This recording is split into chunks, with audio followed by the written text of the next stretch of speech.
Welcome to the Naturally Healthy Pets Podcast. Let's get to it. Hello, everyone. Welcome to the Naturally Healthy Pets Podcast. I'm your host, Dr. Judy Morgan, and my guest today is Dr. Laurie McCauley. She has dedicated decades to revolutionizing veterinary rehabilitation. She founded the first veterinary rehabilitation center, created the first underwater treadmill for dogs, how cool, and has educated thousands of veterinary professionals. Internationally recognized for her contributions, she is one of fewer than 120 veterinarians worldwide board certified in canine sports medicine and rehabilitation. Dr. Laurie has received prestigious honors, including the IAMS Award of Excellence in Rehabilitation and the AHVMA Holistic Practitioner of the Year for her groundbreaking work and compassionate care. Dr. Laurie, welcome. Thank you so much for being my guest today. Thank you. It's an honor to be here. I'm excited. So this is really cool. I had no idea that you invented the underwater treadmill. Like that's been like such a huge breakthrough for rehab for our dogs and cats, frankly. Mm-hmm. I mean, they've been around, well, for the horses. Like I remember way back in vet school in the 80s, like we had, but it was more like these long trenches and you put the dogs in, or horses in and you walk them along the trenches. So very, very cool stuff. So you are a firm believer, as am I, that our dogs need exercise and stimulation. And so I've got 4 dogs at home right now. I have one total couch potato. This one, I have to physically put her outside twice a day to get her to just pee. And the rest of the time she spends on the pillows on my bed. Then I have one who loves to go out and play fetch. And then I have 2 that are constant motion, like they just never stop. And I have a feeling the 2 that never stop are probably going to be the ones that live the longest. Am I correct? Yeah, most likely. Absolutely. There's a ton of research in dogs and humans that show that exercise is like the number one thing you can do to increase longevity. That's why my doctor keeps harping on me. Yeah. Get up 15 minutes of exercise every morning, gives you more energy, improves your metabolism, your brain power, all of that. Well, does cleaning stalls and lugging water and food buckets and hay count? Because that's what I do every morning first thing. Absolutely. And, you know, it's my favorite time of the day, getting out there first thing in the morning and being around all the animals. And, you know, there's nothing more satisfying than hearing that crunchy munch of all the horses in the barn nom, nom, nom, nom, nom, nom, in the morning. It's very cool. I don't have horses, but we have 10 chickens, 2 pigs, 2 dogs, and 2 cats. So there you go. Yeah. So I don't have any pigs yet. Might work on that. Anyway, so what age should people start with their dogs exercising? I mean, we just kind of assume that puppies, you know, they're playful anyway, although I've had some couch potato puppies as well. How critical is it? And does it have to be a set routine? Like what should we be doing with our dogs and why does it matter?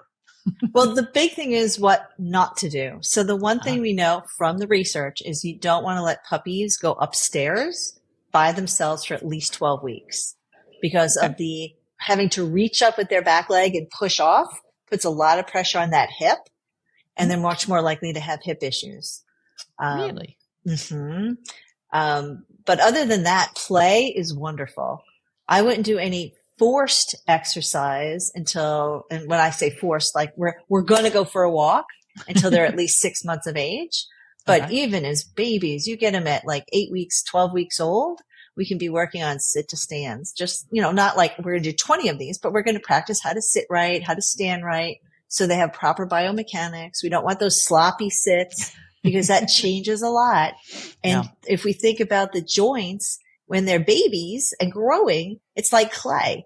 And we have the ability to mold them by having strong muscles that support things as compared to having to be all haphazard and maybe not having their hips form appropriately. Exactly.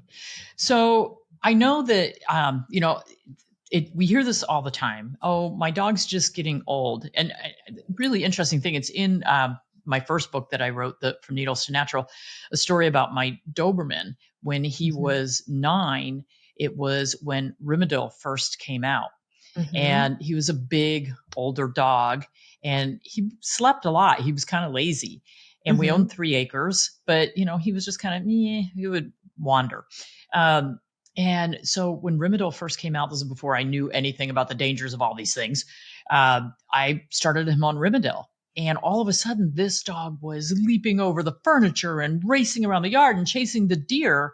And it was, a light bulb moment. Oh my gosh, this dog was sleeping all the time because he was in pain. Mm-hmm. And I didn't realize it. So, the Rimadyl was good only for that aha moment. It was bad for a lot of other things. And now I have so many other ways I would treat them instead. But what happens when our dogs are aging and we allow them to be that couch potato? Like we don't, we think, oh, they're just getting old. They're not supposed to move around much. I really think that as seniors, they still should be out doing something.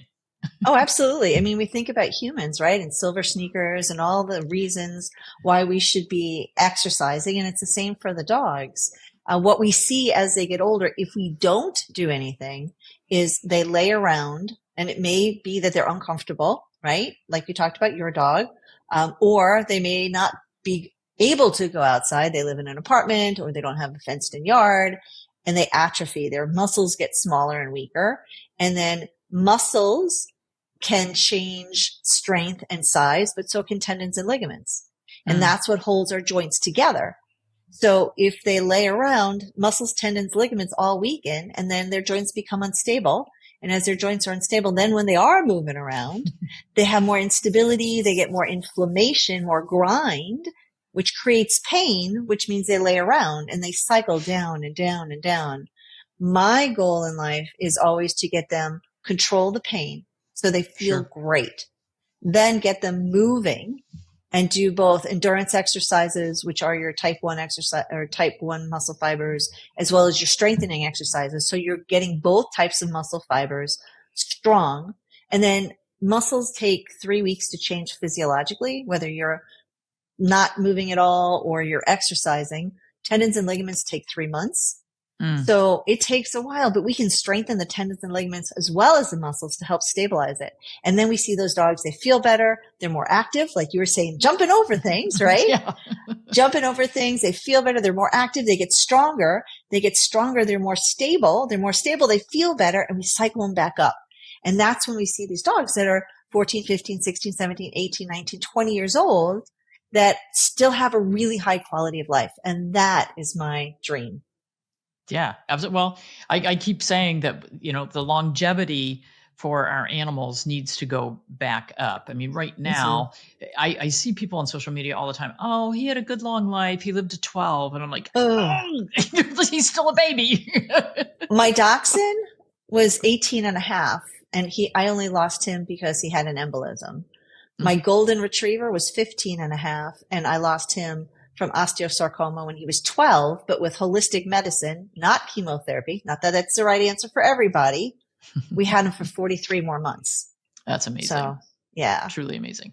Yeah, I'm getting a lot of my guys into the 17, 18, 19, and they're smaller breeds, but 17, 18, 19. And I wish everybody could get that and could have that as a realistic expectation. I mean, I know things happen and, we still have all kinds of cancer issues, but I mean, my last little one that I lost a little over 17 years old had bladder cancer. And he had it since he was, probably late 14, early 15 year. And again, holistic treatments only, and he didn't die from the cancer. He, other things went wrong. Right. So, and I think that's what we need to look at. And I will say that my 17-year-old with cancer was still bouncing around the house. Like he would go out and race around the yard. And I think that does help. So talk about, how this affects the brain and nerve function. So there's tons of studies, and I'm a research nerd. So one of my gifts is to be able to take really cool, complicated stuff and simplify it for people. So the research done in both humans and mice show that the type 1 muscle exercises, walking, running, swimming, increases the number of brain cells. So in our hippocampus, which is a part of brain for memory and learning. And then the strengthening exercises and the mental stimulation increases our type 2 muscle fibers, the other kind of fibers, actually increases the longevity or the lifespan of those brain cells. So we have more cells and they live longer. So instead of dogs' brains as they get older shrinking, we can actually, studies in mice had them increase 5 times the size. Wow. Yeah. Wow. Yeah. And I would assume the same holds true for people, that if we're strengthening those muscle fibers, then, so, all these older people, older animals where we say, oh, they have, cognitive dysfunction syndrome. It's like, well, okay, if we get them moving and strengthen things, we're actually going to help build brain cells and brain function as well. In humans, they say doing things like learning an instrument, learning another language, help with the brain cells. And then there's 3 types of exercises. There's the endurance exercise, walking, running, swimming. There's the strengthening exercises. In humans, it's weights. In dogs, there's specific exercises we can do. And then there's proprioception or balance exercises. And by doing all 3, you significantly increase not only lifespan, but health span, right? Because we don't want just our dogs to live forever. We want them to be happy, healthy, running, playing, joyful while they live forever. Yeah, absolutely. My longest living guy was 19, and when I got him at age 8, he had the worst x-rays I've ever seen. The arthritis he was a breeding dog who'd been used in puppy mill, used way too much for breeding. So we know from Chinese medicine standpoint, when you overuse them for breeding, that's part of the kidney and the water element, and you're going to have bone problems, he didn't have any teeth left at age 8, and his bones were horrible. So he spent his last few years in a 4-wheeled cart. But let me tell you, when he saw something that he wanted, those little feet paddled as fast as they could, and that cart was gone. And I think that it giving him back that mobility made a huge difference for him. And looking back on it, I probably, not that I would have had time in my schedule at the time, but if he had gone for specific PT, we probably could have strengthened him a lot more. So do you own I'm assuming you do own a rehab center? Yeah. Well, I had a huge rehab center. I had the first one, right? So that was up in Chicago. We had 4,000 square feet. I had 24 employees. It was huge. Wow. And then I moved down to North Carolina, and now I do a lot of teaching. So Optimum Pet Vitality is my teaching platform for pet parents and professionals. And then I see clients on a house call basis. Oh, how nice. Yeah. How nice.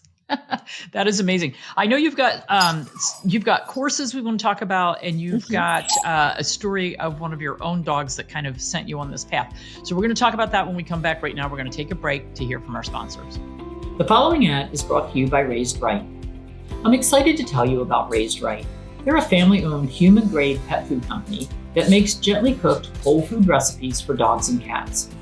I feel good recommending Raised Right because most of their recipes have less than 2% carbs, and their recipes are so simple. Many have just 10 ingredients or less. They were able to formulate their adult dog recipes to be complete and balanced using only whole foods without any synthetic vitamins or minerals. Raised Right has also teamed up with both Dr. Karen Becker and Dr. Barbara Royal to create a new line of veterinary support recipes to help with specific health issues. They formulated low phosphorus recipes for kidney support and low fat recipes for pancreatic support. My own dogs and cats absolutely love Raised Right. Order yours today at raisedrightpets.com/Dr. Judy. Once again, that's raisedrightpets.com/Dr. Judy. Hi, Dr. Judy Morgan here. Let me ask you something. How much have you already spent trying to help your pets? Thousands in vet bills with minimal results. Hundreds on supplements that didn't work, and countless hours researching and second-guessing yourself. What if you could turn all that frustration into real knowledge that actually works? The Holistic Pet Health Coach certification with Dr. Ruth Roberts isn't another generic pet nutrition course. This is 16 weeks of veterinary-level education, the same training that qualifies for 40 continuing education hours for veterinarians. You'll master how the body actually works, why chronic diseases develop, and how to address root causes using integrative medicine and targeted nutrition protocols. This is about understanding your pet's health at a level most vets never reach. It's about having answers when conventional medicine says there's nothing more we can do. Don't spend another year wondering what if. Go to holisticpethealthcoach.com, mention HPHC10, and save 10% on this program that could transform how you care for your pets forever. Welcome back to the Naturally Healthy Pets podcast. I'm your host, Dr. Judy Morgan, and my guest today, Dr. Laurie McCauley, is one of the first pioneers in rehabilitation for our pets. And we're having this amazing conversation about all the things that she has done. And she mentioned kind of one of her courses, and we're going to talk more about those. But you have a story about your dog, Sid. Yes. So Sid, come here. He's looking at squirrels right now. Come here. Sid, come. Well, squirrels are much more important than computers, you know. He's usually sitting on the couch behind me anytime I'm doing a podcast or anything. Sid came to me when he was 11 months old, and I absolutely fell in love with him. He came from the Humane Society, and he came home and I said, you have straight knees, so you're a cruciate risk. You have straight shoulders, so you're a shoulder injury risk. You have a long back, and you run like the wind, so you're a back injury and iliopsoas injury risk. I'm a rehab vet. What am I going to do to not have this happen? And I put together an exercise program for him. And then being that I share with a lot of my friends, I sent them the exercise program and they're like, oh my God, Laurie, this is amazing. You have to share this. And I shared it with one of my friends, Laura, up in Chicago, and her Sheltie doing this program went from, she was 10 when she started it. At 11, she was the 7th fastest Sheltie in bad dog agility. So in the top 10, everyone else that was in the top 10 for speed was like 4, 5, and 6 years old. And here she's 11. Wow. In that position. And Laura's comment was, I thought my dog was strong. I had no idea what her potential was. Wow. So thanks to Sid, I've been able to put together this Core and More, this exercise program for pet parents. We have an equal course for the professionals that strengthen everything to give them quality of life, strengthening type 1, type 2 muscle fibers, endurance, strength, everything, proprioception, balance, everything. How cool. So how much time would the average pet parent have to spend on that with their dog each day in order to build that core strength? It depends upon what they want. It could be 5 minutes twice a day as they're getting ready to feed. It can be doing it while we're on a walk and just add, one house we're going to go sideways, one house we're going to go backwards. Every time we get to the end of the street, we're going to do sit to stand or 5 or 10, whatever. Or it could be like, I have an athlete. I'm going to spend 20 minutes in the morning and 20 minutes at night. So for Sid, I feed him doing exercises. And he, for the last couple of years, has been able to walk not only on a peanut ball, but he can walk on a round ball. Forward, backwards, sideways, spin, twirl, all of that stuff without any help at all. He controls the ball and everything. Holy cow. Yeah. And the more I teach him, the more he does. I have not found anything I couldn't teach him to do. He's that strong. But wow, it's what we do, right? Yeah, for sure. Well, this is what happens when you get adopted by a physical therapist. And how old is Sid now? He will turn 8 in June. Wow. And so you've been doing that program for 8 years. You just continue on with it all the time? Well, I got him when he was 11 months. So I probably started when he was like a year and a half, because I was starting to put together, okay, what exercises, what am I working? So it was very well thought out to be well-rounded and balanced. But yeah. Very cool. Yeah. And I'm assuming there's enough reward in this for him that he thinks this is fun. Oh my God. He loves it. He loves to work. He will come and literally take his Kong or another toy and throw it at me. Like, come on, Mom, it's time to go. Let's work. Very cool. The other thing I should say is, because I don't want people to think that, you have to be super, super strong or super, super smart to be able to do the exercises, is designed to be safe enough for a 16-week-old puppy, a 16-year-old dog, and there's all kinds of challenges in there. So there's all different levels. So you can take it from, like I said, a puppy all the way to an athlete. And so let's say somebody has an older dog that they haven't done anything with. Could they still take this program and just kind of start like anything, start slowly and work their way up? Absolutely. In fact, because I have had so many clients who are the type A, we're going to start with the hardest thing. We designed it so they only get 4 exercises every 2 weeks. So it's in a progression specifically for that. And then it tells them, okay, now you're done with this exercise. You can progress to that exercise. Or, hey, if this is easy, here's a challenge. Or if this is hard, we even give red flags. If you see blank, stop what you're doing and go to your vet because there's something wrong with your dog. Yep. Yeah. Yeah. At one point, I think it was right after I learned chiropractic and acupuncture, I had this dream that I would have a rehab center because I thought that it was very early with the rehab. And I just thought, for all these animals that get cruciate surgeries and don't get any rehab, like we don't do that to people. Like with my mom broke her hip and her shoulder, and the day after surgery is like, you're standing up, you're getting moving, and and months and months and months and months of rehab, and we in the past we didn't do that with our animals. I think it's more common now, but I think there's still an awful lot of dogs that are getting cruciate surgeries that never get any rehab. It's true.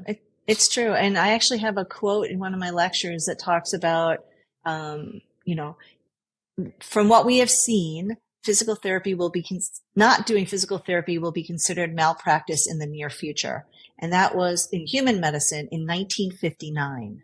Oh my gosh. Yeah. Yeah. So that's when the original research was done and physical therapy was started. And they saw it was a huge study, multi-center study, and they found such tremendous benefit to it that they had to stop the study so that everybody in the study would get the physical therapy. Wow. Why did it take us so long to start this in dogs?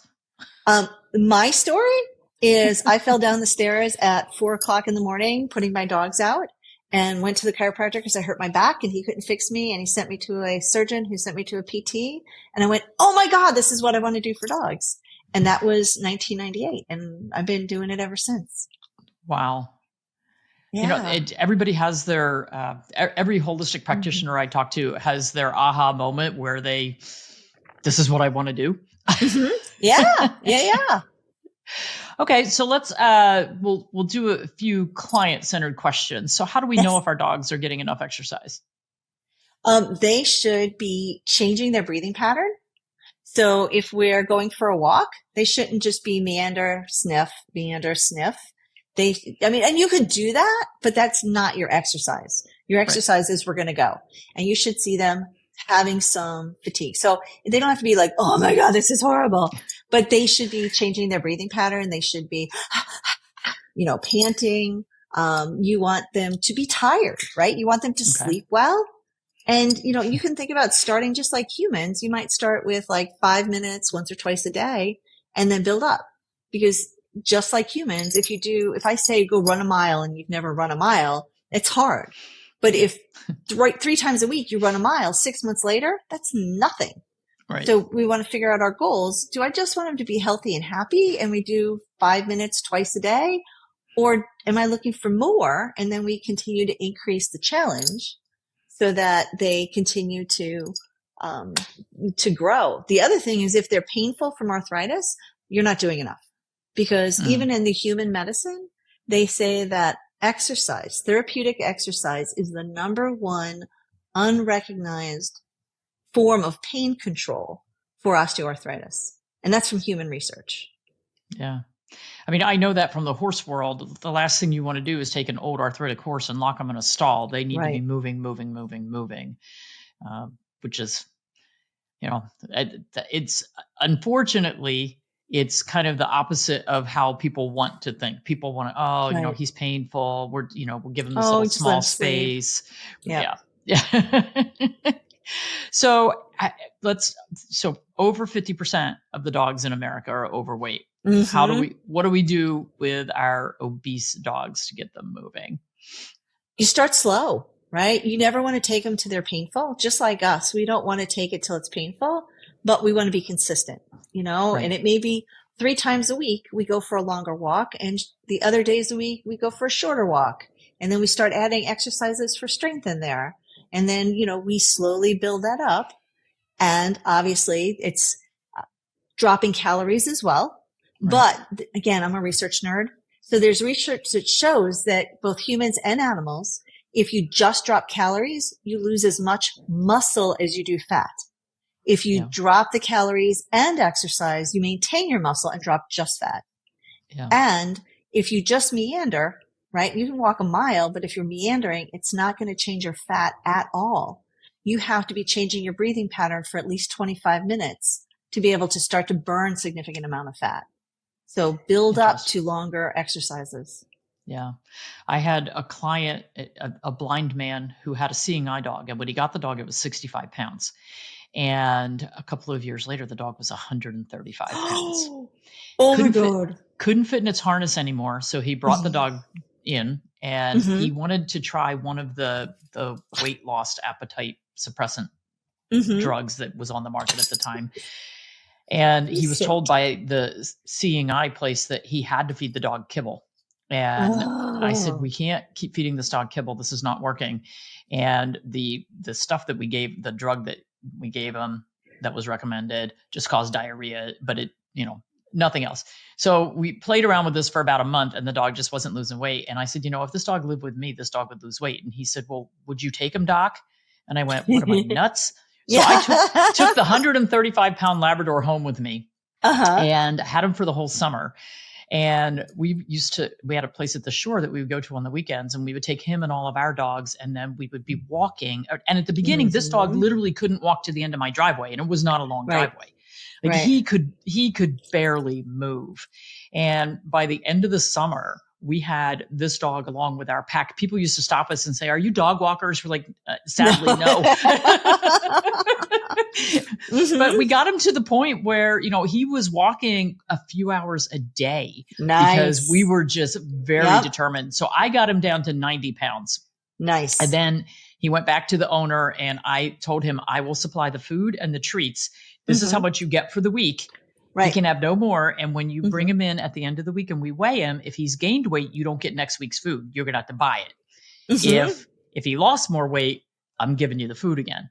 And so we continued on this and he was doing great. And then they moved and I have no idea what happened, but we did get him back into his harness. So, but that, even the most, that dog was twice what he should have weighed. Yeah. And we still managed to get him on an exercise program. He was funny. If we would stop and talk to people, he would hit the deck. He was just like, I'm exhausted. But it did work. Oh, good. Man, we are out of time. You have the most interesting programs. This Core and More sounds like a really interesting course. You also have a giveaway for the listeners. It's an ebook, The Top 5 Exercises for Geriatric Dogs. We'll put in the show notes how people get that. It's a text. You're going to text HEALTHY to 1-866-949-0068, and you'll get an exercise booklet. And then you might want to look at the Core and More program, and any dog could start on this at any time. Do you do anything for cats? You know what? I have 2 cats. I use my tuning fork with my cats, but they're 7 years old, and I expect them to live into their 20s. So I don't have exercises for them, but I love on them all the time. I think we should probably work up an exercise program for cats because I have my inside cats are the laziest cats in the world. My outside cats are athletic and wonderful, but most people have indoor cats and they don't get any exercise. So, all right. There's your assignment. We need a cat program, please. Sounds good. All right. Dr. Laurie, thank you very much. You can find Dr. Laurie on all the social media at Optimum Pet Vitality. Thank you very much for listening. Thanks for listening to another great Naturally Healthy Pets episode. Be sure to check out the show notes for some helpful links. And if you enjoy the show, please be sure to follow and listen for free on your favorite podcast app. We value your feedback and would love to hear from you on how we're doing. Visit drjudymorgan.com for healthy product recommendations, comprehensive courses, upcoming events, and other fantastic resources. Until next time, keep giving your pet the vibrant life they deserve. The purpose of this podcast is to educate and to inform. It is no substitute for professional care by a veterinarian, licensed nutritionist, or other qualified professional. You're encouraged to do your own research and should not rely on this information as professional medical advice, diagnosis, or treatment. Dr. Judy and her guests express their own views, experience, and conclusions. Dr. Judy Morgan's Naturally Healthy Pets neither endorses or opposes any particular view discussed here.